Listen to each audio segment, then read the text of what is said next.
예수님은 점점 공생의 마지막을 향해서 나아갑니다. 오늘 이야기는 요한복음에서 공생의 마지막 3년째 제6월절에 예루살렘에 올라가기 직전에 있었던 유명한 일화입니다. 바로 예수님이 죽었던 사람을 살리는 사건, 나사로를 살린 사건 이야기이죠. 이야기 전체 줄거리를 간단히 정리하면 이렇습니다. 나사로가 병들었다는 소식을 예수님이 요단강 근처에 계실 때 소식을 듣게 되죠. 그 소식을 듣고 나사로의 집에 찾아가십니다. 그런데 그 나사로의 집에 오니 이미 나사로가 죽은 지 나흘이 되었어요. 예수님은 마을 입구에서 나사로의 누이 마르다와 마리아를 불러내어 이야기를 나누십니다. 오늘 장면이 바로 마리아와 함께 이야기를 나누는 장면입니다. 그 다음 이야기는 우리가 잘 알듯이 예수님은 나사로의 무덤에 가서 나사로야 나오너라 라고 외치시죠. 죽었던 나사로가 배를 동동 인 채로 나와 살게 됩니다.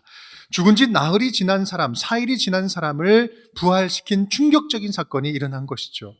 이 일을 계기로 대적자들은 공식적으로 예수님을 죽이기로 결의를 합니다. 그리고 예수님은 마지막 유월절을 맞이하러 이제 예루살렘에 입성하게 되십니다. 이것이 바로 오늘 이야기의 전후에 있는 전체 줄거리입니다. 오늘 본문의 위치를 설명한 데에는 나름대로 이유가 있습니다. 왜냐하면 이 이야기가 지금 단지 죽은 자를 살리는 기적 사건 여기에 초점이 맞춰져 있는 것이 아니기 때문에 그렇습니다. 이제 곧 장차 있게 될 예수 그리스도, 예수님의 십자가와 부활 사건, 죽음의 권세마저도 완전히 승리하신 예수 그리스도의 메시아 되심을 마치 예고편처럼 미리 보여주는 이야기이기 때문에 중요한 겁니다. 그 과정에서 오늘 우리는 아주 특별한 장면을 목격하게 되는데 그것은 바로 예수님의 격한 장면, 예수님의 격한 감정을 목격하는 겁니다. 사실 예수님의 인간적인 감정을 구체적으로 설명해주고 있는 본문이 그렇게 많지 않은데 오늘 본문은 그 모습이 현격하게 드러나는 대표적인 몇몇 안 되는 장면 가운데 하나입니다. 사실 우리는요, 예수님을 믿으면서 예수님의 그 인간적인 그 인간적으로서 느끼는 그 감정을 실감하지 못하고 무미건조하게 생각하는 경향이 없지 않아 있습니다.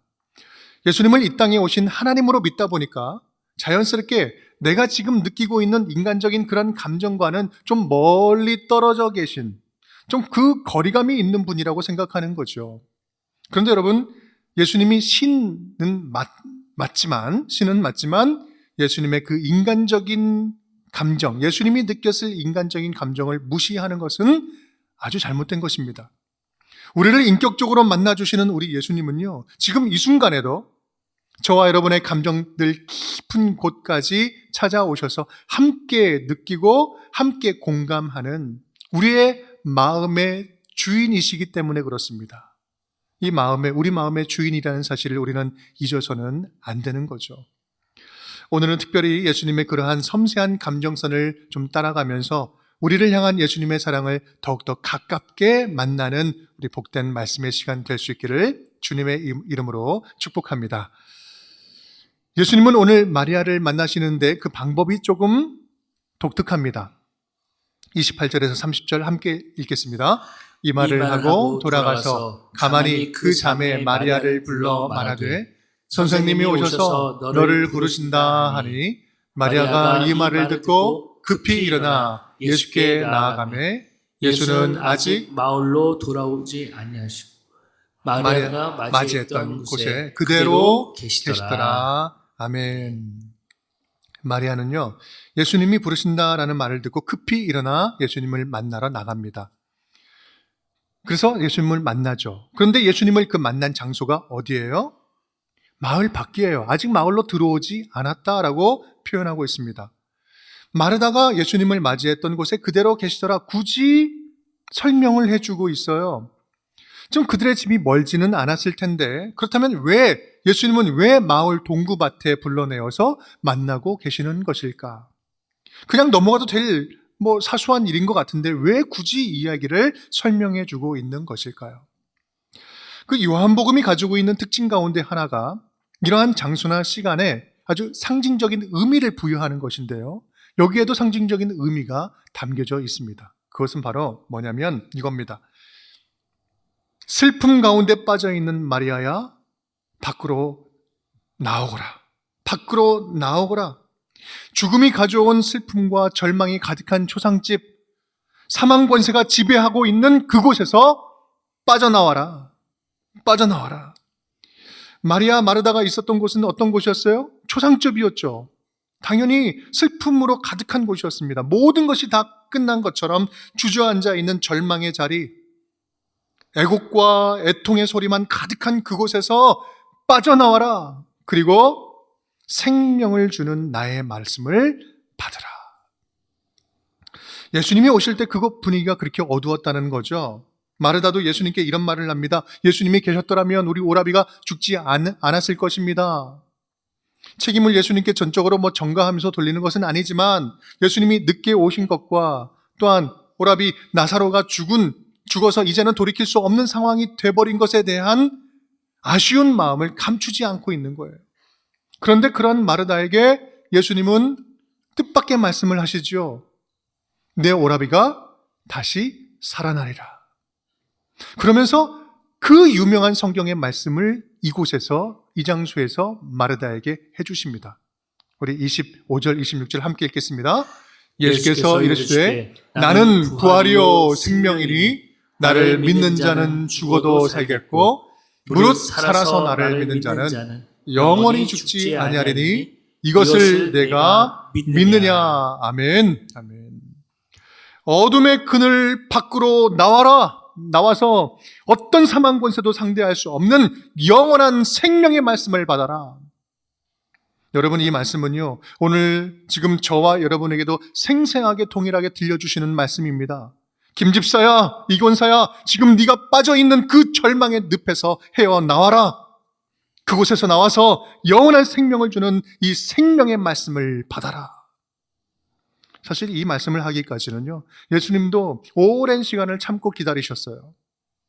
절망에 빠져있는 자들에게 더 큰 일을 보여주기 위해서, 더 큰 영생의 메시지를 주기 위해서 의도적으로 지금 이 순간까지 준비해 오셨다라는 말씀이죠. 예수님은 나사로가 병들어 죽게 되었다라는 소식을 듣고도 이틀을 그 자리에 머무십니다.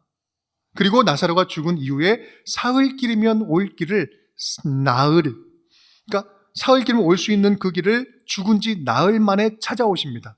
이게 무슨 말일까요? 예수님께서 의도적으로 지체해서 나흘이라는 시간에 맞춰 오셨다라는 거예요. 도대체 왜 그랬을까요? 유대인들에게 나흘, 4일이라는 시간은 굉장히 의미 있는 시간인데요. 당시 유대인의 세계관은 죽은 자의 영혼이 사흘간 그 주변을 머물다가 나흘이면 완전히 떠나버린다. 다시 살아날 수 있는 희망이 사라지는 그 시간이 4일입니다. 나흘입니다. 예수님께서 나흘째 오셨다는 것은요, 나사로가 다시 살아날 희망이 완전히 사라질 때까지 기다리다가 오셨다라는 말씀입니다. 왜 그랬을까요? 이유는 분명하죠. 완전히 죽은 자를 완전히 살리는 것을 보여주시려고요. 완전한 죽음을 완전한 부활의 생명으로 덮어주시는 것을 보여주시려고요. 예수 그리스도 안에 있는 영원한 생명을 보여줌으로 한 명이라도 더 하나님의 영광을 보게 하고 한 명이라도 더 구원의 길로 초청하시려고, 믿어 구원케 이르게 하려고 하나님께서, 우리 예수님께서 이 시간을 준비하며 계획하며 오셨다라는 말씀이에요. 그것을 위해서 이 고통이, 죽음의 고통으로 가득한 곳에 와서 그들을 그곳에서 끄집어내신 거예요. 너희는 그 절망으로 가득한 그곳에서 빠져나와라.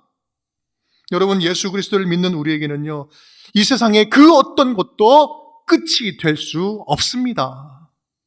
왜냐하면 하나님의 자녀들에게는요, 이 세상이 전부가 아니기 때문에 그렇습니다. 우리에게 진정한 종말과 끝이 있다면 그것은 죽음 너머에 우리가 주님 앞에 서서 의의 면류관을 받을 때, 그때가 진정한 끝날인 것입니다. 이 생과 저 세상을 통치하시는 하나님의 그 자녀들에게는요, 죽음이란 생의 또 다른 차원에 들어가는 관문일 뿐입니다. 그 어떤 사망 권세도 우리를 무너뜨리거나 하나님의 사랑에서 끊을 수 없다라는 말씀입니다. 그것을 우리가 믿음으로 고백한다면 이 세상에 어떤 두려움이 저와 여러분을 절망의 노예로 만들겠습니까? 예수님을 만난 마리아는 예수님을 보자마자 발 앞에 엎드립니다. 그리고 말을 하죠. 32절 말씀 함께 읽겠습니다. 마리아가 예수 계신 곳에 가서 배웠고 그 발 앞에 엎드려 이르되 주께서 여기 계셨더라면 내 오라버니가 죽지 아니하였겠나이다 하더라. 아멘. 울면서 이야기하는 마리아와 그와 함께한 사람들의 그 울음을 보시면서 예수님은 마음에 비통히 여기심을 느낍니다. 비통히 여기다. 33절, 35절 말씀 함께 읽겠습니다. 예수께서 그가 우는 것과 또 함께 온 유대인들이 우는 것을 보시고 심령에 비통히 여기시고 불쌍히 여기사 예수께서 눈물을 흘리시더라. 아멘. 이 장면에서 예수님의 격한 감정 표현이 아주 강하게 드러나고 있는데요. 바로 여기에 우리가 주목할 단어가 있습니다. 그것은 한국말로 비통히 여기다라고 번역된 엠브리마오마이라는 단어입니다. 엠브리마오마이. 이 단어는요, 이 단어의 원뜻을 보면 꾸짖다, 강하게 분개하고 분노하다라고 하는 의미가 담겨져 있어요. 비통함과 동시에 분노가 섞인 복잡하고 격한 감정. 강한 의미는 분개하고 분노하다라는 거예요. 그렇다고 한다면 지금 예수님은 그들을 보시면서 불쌍히 여기시면서 동시에 아주 분노하고 계셨다라는 말씀인데, 그렇다면 예수님은 도대체 무엇을 향해서 분노하고 무엇을 분노하고 누구를 향해서 그토록 분개하고 계셨던 것일까? 오늘 보여주는 예수님의 분노는 이런 분노였습니다. 우리 인간들에게 고통을 가져다주는 사망의 권세, 이 죽음이라는 권세, 인간들을 사로잡아 절망에 빠뜨려서 죽음에 이르게 하는 사탄의 권세, 두려움으로 사로잡아서 하나님의 자녀답게 살지 못하도록 막고 있는, 방해하고 있는 사단 마귀를 향해서 품는 강렬한 분노였던 거예요. 하나님의 자녀들을 괴롭게 하고 무너지게 하는 이 세상의 죄악들, 이 죽음과 죄와 죽음과 악에 대해서 분노하는 창조주 아버지 하나님의 안타까운 마음, 분개하는 마음이었다는 것입니다. 예수님의 이러한 분노가 이후에 십자가의 모든 고통을 감내하게 하셨죠. 비록 죽음의 고통을 넘어서야 하는 길이었지만 이 죄와 죽음에 대한 분노가 예수 그리스도의 십자가 사역을 가능하게 했고, 그 십자가 사역을 통해서 저와 여러분이 구원받는 그 일이 예수님의 분노를 통해서 가능했던 것입니다. 그리고 그러한 사단을 향한 예수님의 분노가 지금 우리 가운데에도 있기 때문에 지금 저와 여러분을 악으로부터, 죄악으로부터 지켜 보호해주고 계시고, 우리의 영혼을 안전하게 지켜주시고, 또 우리를 하나님의 자녀답게 살도록, 지금 이때를 하나님의 자녀답게 살도록 예수 그리스도의 분노가 악한 것들을 막아내고 우리를 살도록 하고 계신다는 말씀입니다. 여러분, 얼마나 든든한 백이 우리 뒤에 있습니까? 하나님의 백인데요. 여러분, 바로 여기에 저와 여러분의 소망이 있습니다. 비록 지금 우리가 발을 딛고 있는 지금 현실이, 지금 발을 딛고 있는 그곳이 무덤과 같은 곳이다 할지라도, 그렇게 처참한 곳이다 할지라도 우리의 눈이 주님의 시선과 맞닿아 있다면 살 수 있다. 그 주님의 시선과 맞닿아 있기만 한다면 우리는 괜찮다, 힘들어도 괜찮다, 버텨볼 수 있겠다라는 거예요. 주님을 향한 믿음의 시선만 놓치지 않는다면 우리의 몸은 진흙탕을 뒹굴면서도 밤하늘의 별을 보면서 노래를 부를 수 있는 것입니다. 간절히 바라기는 우리를 사랑으로 안아주시고 분노로 악을 다스리시는 우리 아버지 하나님, 하나님의 가장 강력한 그 강력한 특권을 마음껏 누리면서 세상 가운데 당당하게 하나님의 자녀답게 살아낼 수 있기를 주님의 이름으로 축복합니다. 오늘 이야기의 마지막 장면은 무덤 앞으로 옮겨지는 장면입니다. 34절, 35절 함께 읽겠습니다. 이르시되 그를 어디 두었느냐? 이르되 주여 와서 보옵소서 하니 예수께서 눈물을 흘리시더라. 아멘. 여기서 예수님은 이제 급기야 참았던 눈물을 보이십니다. 그런데요, 예수님께서 우시는 그 모습은 사실 우리를 적잖게 좀 당황스럽게 합니다. 왜냐하면 조금 전까지 예수님께서 이 죽음의 고통에 분노하지 않으셨습니까? 사망이 가져오는 이 슬픈 현실에 분개하지 않으셨어요? 지금 예수님이 흘리는 이 눈물이 죽음 앞에서 흘리는 슬픔의 눈물이라고 한다면 예수님도 지금 죽음의 권세에 압도당하신 것은 아닐까요? 결과론적으로 보면 이제 나사로를 곧 살리실 텐데, 그렇다고 한다면 지금 이 자리에서 우시기보다는 자, 일어나 힘내자. 내가 곧 살릴 텐데 자, 일어나 힘내자. 뭐 결연하게 말씀하시는 것이 더 문맥상 어울리는 표현 아닐까요? 그것이 아니라고 하면 예수님의 눈물의 의미는 무엇일까? 여러분, 예수님의 눈물은 다른 게 아닙니다.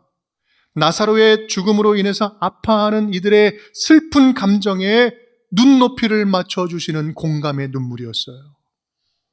당신의 마음의 전부를 다 줘서 위로해 주시는 눈물이었던 거예요. 저들이 아파하는 만큼 아파해주고 슬퍼하는 만큼 더 슬퍼해주는 눈물이었죠. 여러분, 우리 예수님은요, 오늘도 저와 여러분의 아주 미세한 감정까지 함께 느끼고 함께 바라보시면서 그 눈높이를 맞추어서 공감해 주시는 우리 주님이심을 믿습니다. 우리의 상한 마음을 보시고요, 불쌍히 여겨주시고 당신의 눈물로 그 상처진 마음을 씻어주신다라는 말씀이에요. 시편 51편은 이렇게 표현하고 있어요. 읽겠습니다. 하나님께서 구하시는 제사는 상한 심령이라. 하나님이여, 상하고 통회하는 마음을 주께서 멸시하지 아니하시리라.